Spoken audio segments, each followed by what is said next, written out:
So the last week I've spent about 10 plus hours playing through the brand new Kingdom Come Deliverance 2 DLC, Mysteria Ecclesiae, which is what Warhorse is calling the final chapter of Henry's story. After everything we've been through with him, from the ashes of Skalitz to now, this is seemingly it. I went into the Sedlet's monastery and what I found was pretty intense. A really heavy story with some genuinely tense stealth missions, with a few surprises that I think you'll like. Today, we're going to be breaking down what this DLC is all about. We're going to talk about the gameplay, the story, and what you can expect from the Mysteria Ecclesiae DLC. But first, I have to give a big thank you to PlayOn and the team over at Kingdom Come Deliverance 2 for sponsoring this video. I have a link to the DLC in the description. Pick up the Mysteria Ecclesiae DLC, I promise you. If you like mysteries, this is a DLC that you're gonna want to play. And if you don't yet have Kingdom Come Deliverance 2, please play this game. It is my current game of the year. So what exactly is Mysteria Ecclesiae? Well, the name in Latin stands for Mysteries of the Church, and it is the third and final big story DLC for Kingdom Come Deliverance 2. It releases November 11th. By the time you're watching this video, it's probably already out now. It's available for PC, PlayStation 5, Xbox Series X and S. It costs $13.99 unless, of course, you have the gold edition or the expansion pass. And unlike the other DLCs, this isn't just like a side quest. Warhorse is making it clear this is the end of Henry's story,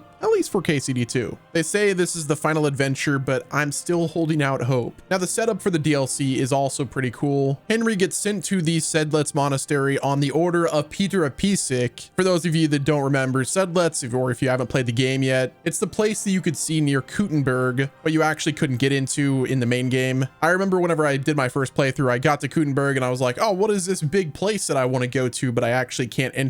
Well, it turned out that was a feature, not a bug, and it was for this DLC. But you're headed to the Sedlet's monastery on the orders of Peter of Pisek, along with a master healer known as Albic. Now, at the Sedlet's monastery, there is a deadly plague happening that puts the whole place on lockdown, and your character is headed there to investigate the plague, as well as assist Master Albic in investigating the plague and finding the cure. Now, you're able to start this DLC once you get to the Kuttenberg region, which is about halfway through the main game story, and you can start the DLC whenever you're on day 2 of the Sword and the Quill quest. So keep that in mind whenever you're jumping back into the game. But once you go in, you're locked in the Sedlet's monastery for the entire DLC quest, which is about 10 or 11 hours. I think I beat it in about 11. Now, the DLC itself is a very focused experience. Like, once you're inside, you'll get an entirely new cinematic story. But I'll say this right now, if you're expecting a huge open world area to run around in, you'll have to readjust your expectations, because this DLC is mainly about the story and the stealth aspect. It is a very narrative-driven experience, so if you love that aspect of KCDII, this is exactly what you're going to be getting with this DLC, and it is cinema, I promise you. So starting with the launch of Mysteria Ecclesiae, we have patch 1.5 that is also dropping as well, which the patch includes a brand new lip sync and facial animations that are supported for additional dubbed languages that are beyond English for the entire game, which this feature brings more natural character performances across all of the supported voiceovers, making the conversations more immersive and believable. So that side of this, DLC dropping, that update is fully free. But in terms of Mysteria Ecclesiae DLC, the features that are unique to the DLC are first and foremost the new level, which is the Sedlet's monastery. And what I really appreciate is even after you complete the DLC, you're able to go back to Sedlet's. Now, the DLC also has a new sword, which you'll find in the DLC, which I'm not going to talk about because it's spoiler territory. There's new pieces of armor that you unlock, new alchemy potions, there's multiple additional recipes and effects, and you'll also find new books and skill books that are found in the monastery library. Next up, let's jump into the story of Sedlet's monastery. We're not going to be talking about like any major spoilery details or any ending stuff, but I'd like to get into like the main setup and the themes. The story here is pretty simple, and it's honestly the best part of the whole thing. This DLC is way more than, hey, just go to the Sedlet's monastery and find a cure. Henry shows up and the place is already a disaster. The monastery is on lockdown, nobody trusts anyone, and because you're an outsider, you immediately make things really complicated. The story starts as a medical mystery, like you're trying to figure out the existence of this plague, what's going down, But then it turns into this web of politics and religion that's filled with a lot of intrigue. You've got different groups inside the monastery, all with their different goals. You have the devout traditionalists, the more practical monks that are just trying to survive, and others who are definitely hiding something, and it's up to you to figure that out. And then you have King Sigismund's influence that hangs over everything, so a lot of what you do in this DLC has bigger consequences. There really aren't like clear bad guys here. You'll have to really question everybody and try to figure out like who is the one telling the truth and who's the one lying. The writing in this DLC is just straight up top notch. It's exactly what you've come to expect with Kingdom Come Deliverance 2. This DLC had me completely immersed. You're not just following quest markers, you're actually interviewing people, trying to find evidence and make choices that actually matter. The DLC gets really dark, exploring themes of faith and what happens when a society falls apart. You're literally watching as this small community, this monastery, completely tear itself apart from fear from within. This story really makes you pay attention, and it's Warhorse Studios' writing team at their absolute best. And if this really is the final adventure with Henry of Skalitz, it's a worthy one.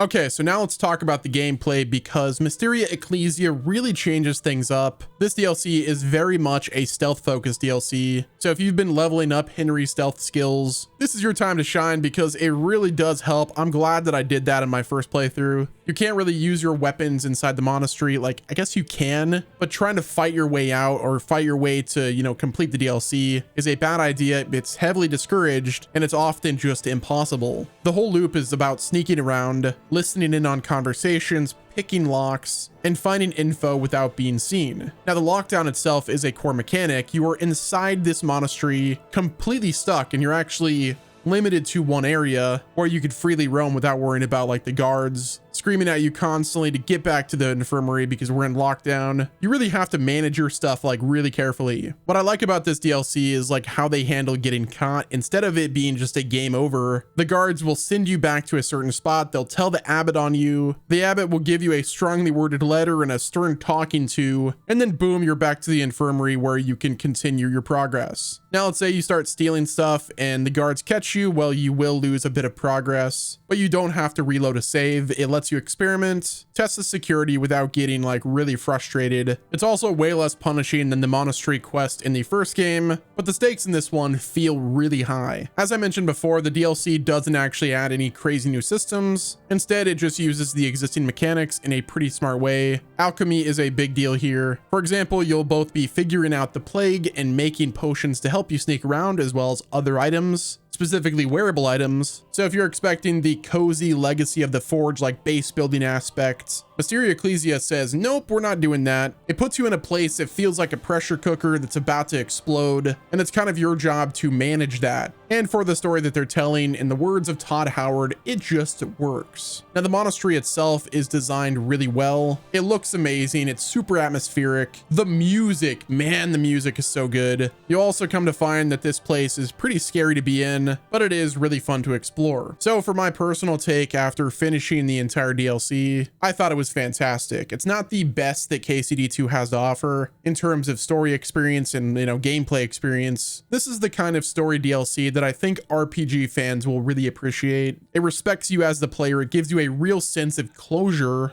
at the end. While I do think the focus on stealth was a bold move because of how awesome the combat is in KCD2, even though there is a lot of combat in this DLC, I promise you, you will do a lot of combat, but I think the stealth really did pay off for this DLC. You really feel the tension in the monastery. It's satisfying whenever you sneak past the guards, or you'll have an oh crap moment whenever you open a door and then boom, a guard is there, and then they're like, hey, what are you doing? You're not supposed to be here. And then you're like, I'm leaving. And then he's like, hey, can you leave now? And I'm like, I'm working on it, dude. But then he just starts attacking you and you're cooked. So was it a good final adventure for KCD2 and potentially Henry's arc? For me, I would say yes. The story hits hard. The things you discover is really intriguing. Now, if you're somebody that doesn't like stealth in RPGs and you want to solve your problems with your sword, you're going to have a hard time in this DLC, but give it a try because I think that you'll be impressed. It makes you play in a certain and more patient way, but while I think the mystery is great, some of the steps can be a little vague. This is a DLC that really wants your full attention, but for those of us who love the world of Kingdom Come Deliverance 2 and the journey of Henry of Skalitz all these years later, the stealth focus is is just a drop in the hat for what is an incredible piece of content. So is Mysteria Ecclesiae a must buy? Look, if you're a Kingdom Come Deliverance 2 fan and you've been following Henry's story, then yes, absolutely. If you're somebody that likes mystery and solving problems, and